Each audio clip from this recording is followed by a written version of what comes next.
I've spent 10 years in the Marine Corps, 4 years working with the Air Force as a civilian, doing experimental testing on aircraft. Since my Marine Corps days, I was a pilot in the service and a fighter pilot, and fought in World War II after the latter part of World War II and the Korean War conflict. I was at the and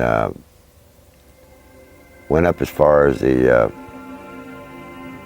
Yalu River.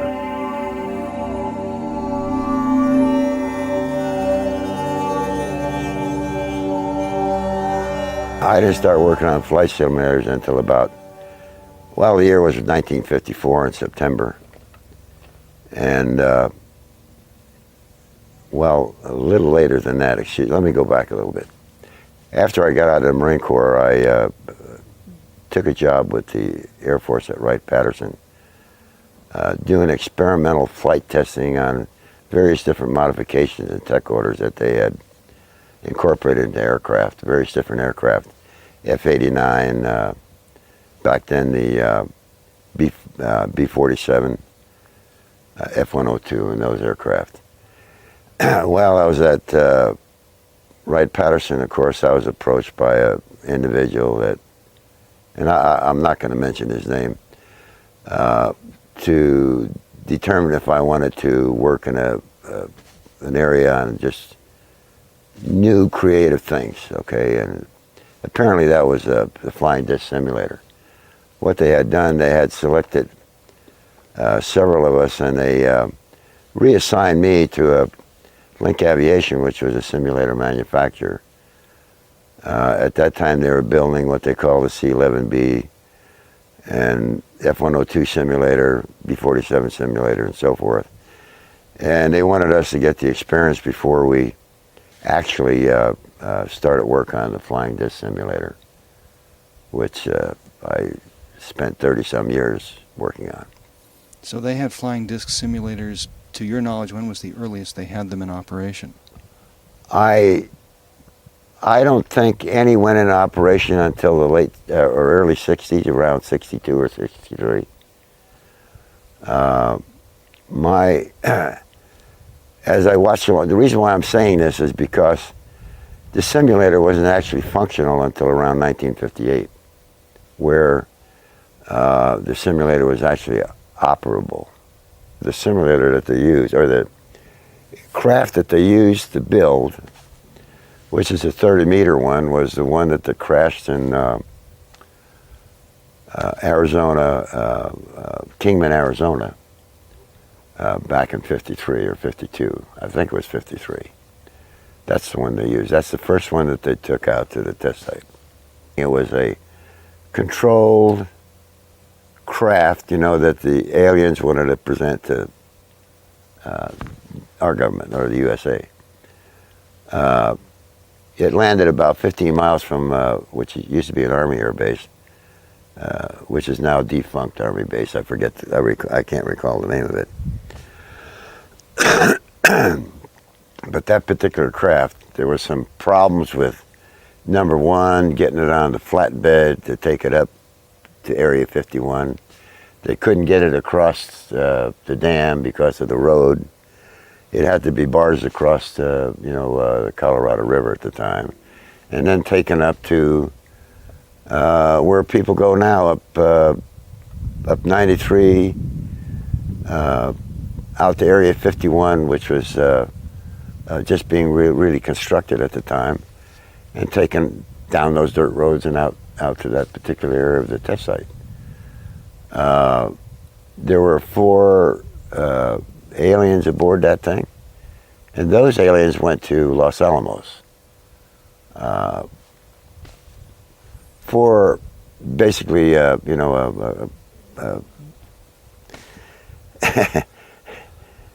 was a sort of a test thing.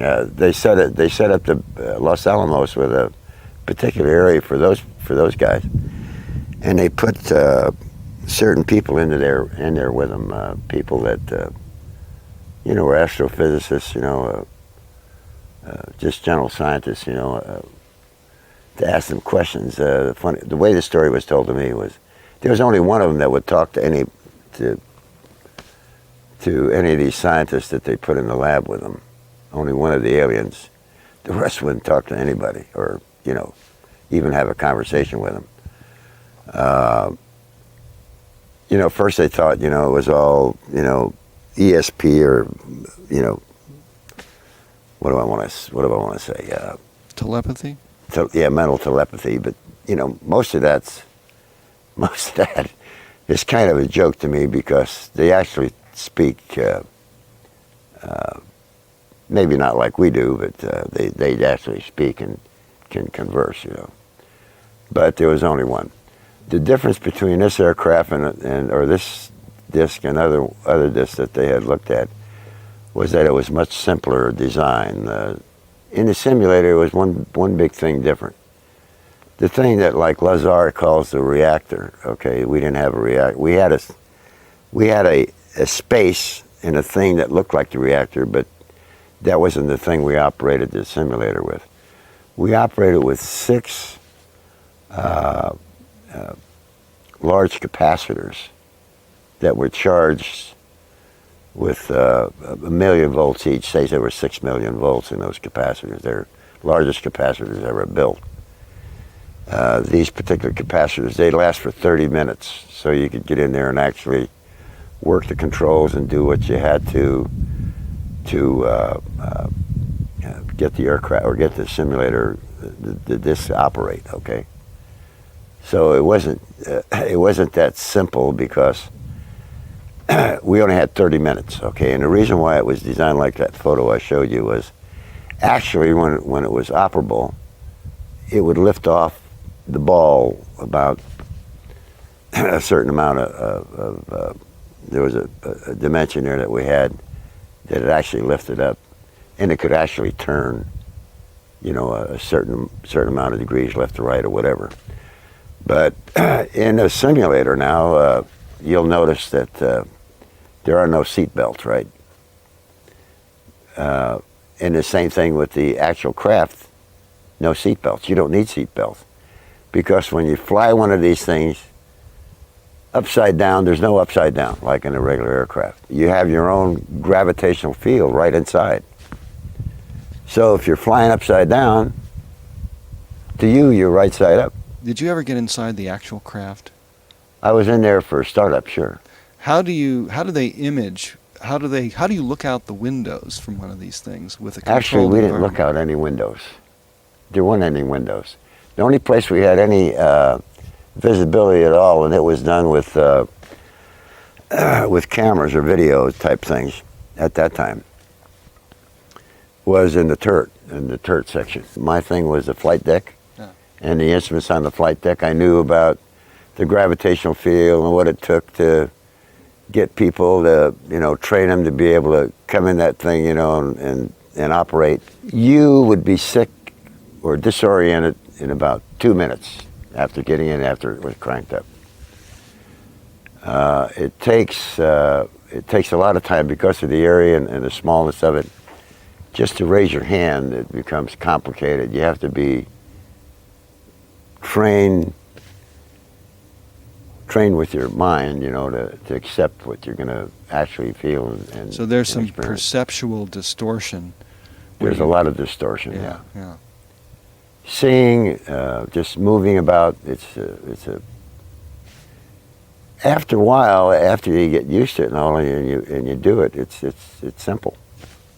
You got to know where everything is, and you got to understand what's going to happen to your body. It's no different than, accepting the G-forces, when you're flying a aircraft or coming out of a dive, and that kind of thing. It's a whole new ballgame. Each engineer that had anything to do with the design was part of the startup crew. Verify all their stuff that they put in works like it's supposed to. Did our flight crews ever take one of these discs out into space? I don't know that. I don't really know that. I'm sure they have. I'm saying it probably took a while to train enough of the people, or sufficient time. The whole big problem with this, with the disc, is that it's so exacting in its design and so forth, and it can't be used, say, with, it can't be used as a, like we use aircraft today with dropping bombs and you know, having machine guns, you know, in the wings and that kind of stuff. The design is so exacting that you can't add anything. You can't. It's got to be just right. Yeah. There's a big problem in the design of where things are put. Say, you know, that where the center of the aircraft is and that type of thing.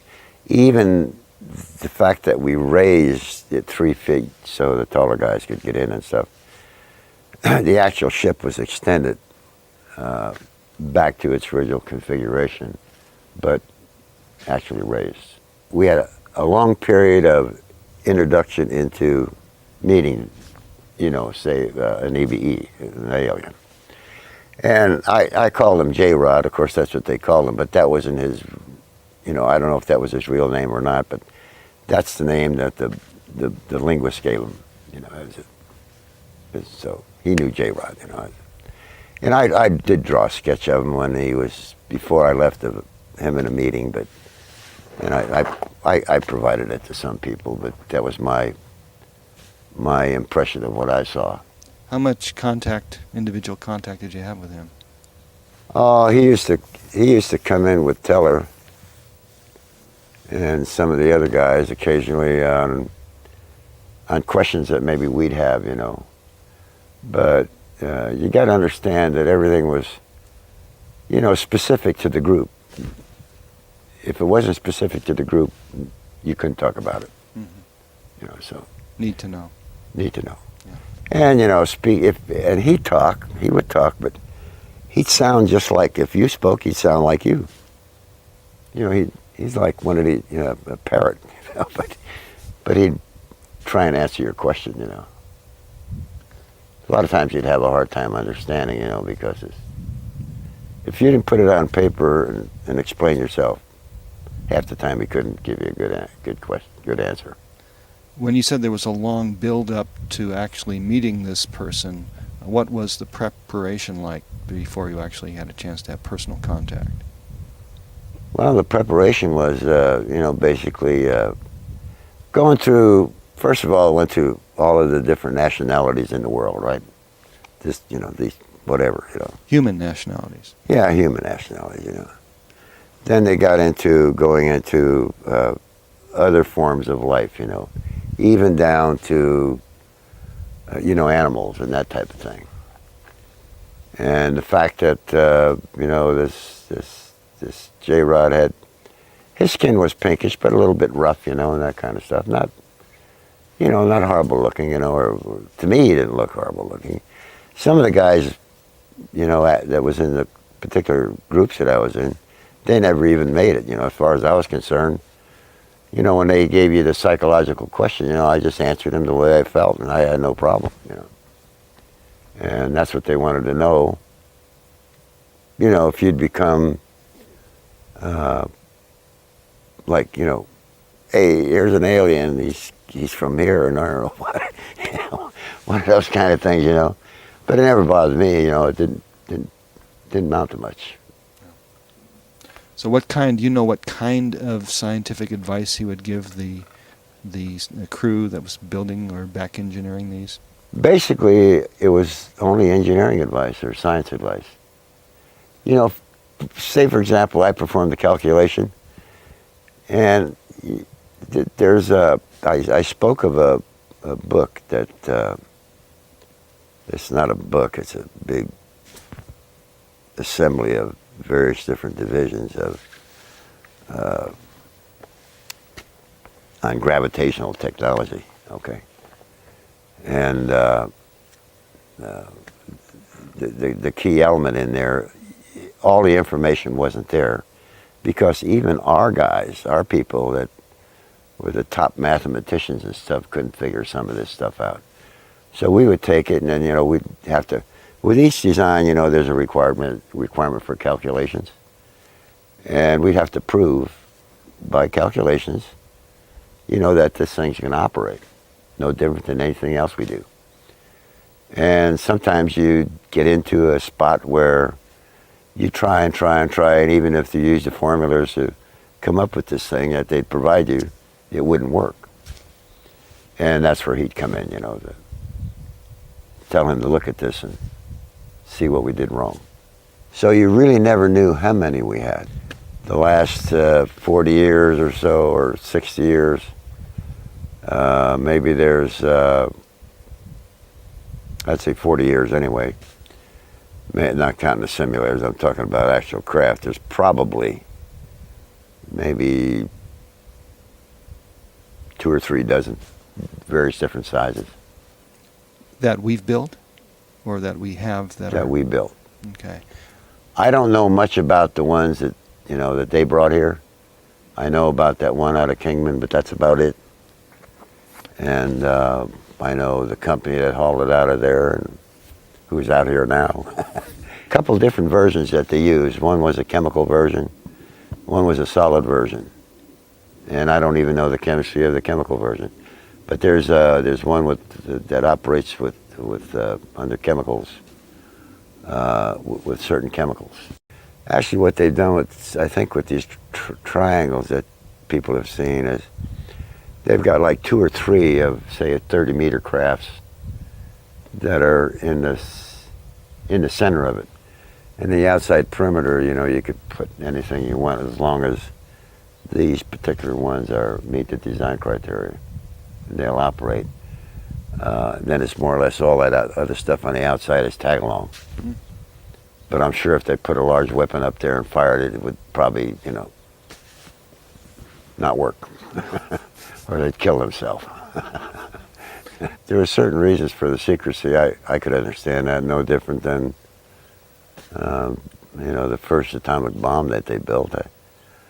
But, you know, they're getting so far ahead now with aircraft design, and people have come up and they're visualizing and seeing some of the design aspects that are put in some of the aircraft today. And eventually, I'm saying, like I told you gentlemen earlier, that 2003, most of this stuff will be out in everybody's plate to look at. Maybe not the way that everybody expects it, but in some manner they determine appropriate, you know, to show everybody, hey, look at what we got. So you think this is the year 2000 that we're doing this interview, so you think within 3 years that the public will be told something? I said this years ago, 2003, and the reason why I said that, the document I signed ends in 2003. And you're not the only one that signed? And I'm not the only one. It's more integrated? More integrated, yeah. See, this I call it FOGIT, or that's what they call it, fundamentals of gravitational, you know, techniques basically. But it's a volume. Now, I'm sure that manual now is just expanded. We're no different than anything else that they build for design criteria, because anything we do today, we have to have a design criteria manual, you know, and they put all the information in that. And if you ever get one of these volumes of these documents, you'd be on top of the world. You'd know everything. But we couldn't see the aircraft itself, the rate of speed that it was moving when it went across. I mean, it was moving in like a regular aircraft, then when it stopped, and then when it did its movement, and then when it split into 3, and then when it sped across the runway it was going west, you know, it was just going at a phenomenal speed.